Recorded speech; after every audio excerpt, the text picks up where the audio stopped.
નમસ્કાર દર્શક મિત્રો, કનમ એક્સપ્રેસ ન્યૂઝમાં આપનું સ્વાગત છે। હવે જોઈએ આજના મુખ્ય સમાચાર। વાપી ચાર રસ્તા પાસે મળસ્કે ક્રાફ્ટ વેનિયર શોરૂમમાં ભીષણ આગ લાગતા અફરાતફરી મચી। ફાયર બ્રિગેડ, હાઈરાઇઝ હાઇડ્રોલિક સીડી સાધનો સાથે આગ બુઝાવાઈ। વાપી હાઈવે ચાર રસ્તા નજીક આવેલા કોમ્પ્લેક્સમાં આજે સોમવારે મળસ્કે એક શોરૂમમાં ભીષણ આગ લાગતા સમગ્ર વિસ્તારમાં અફરાતફરીનો માહોલ છવાઈ ગયો હતો। વાપી ચાર રસ્તા નજીકમાં કોમ્પ્લેક્સમાં કાર્યરત ક્રાફ્ટ વેનિયર્સ નામના શોરૂમમાં સોમવારે મળસ્કે ભીષણ આગ લાગી હતી। ઘટનાની જાણ થતાં જ નોટિફાઈડ ફાયર બ્રિગેડનો કાફલો તથા પોલીસ ઘટના સ્થળે દોડી આવ્યા હતા। ફાયર બ્રિગેડ, હાઈરાઇઝ હાઇડ્રોલિક સીડી તથા આધુનિક સાધનો સાથે આગ બુઝાવવા જોતરાઈ હતી।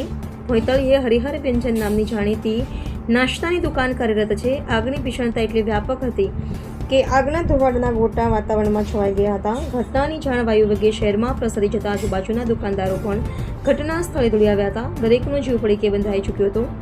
આગ લાગવાનું પ્રાથમિક કારણ શોર્ટ સર્કિટ થવાથી આગ ભભૂકી હોવાનું મનાઈ રહ્યું છે। મળસ્કે વહેલી સવારનો સમય હોવાથી માર્કેટ ખાલી હતું, તેથી આગથી દાઝવાની કે જાનહાની થવા પામી ન હતી। આગમાં લાખો રૂપિયાનું નુકસાન થવાનો અંદાજ લગાવાઈ રહ્યો છે। Reporter Ashwin power.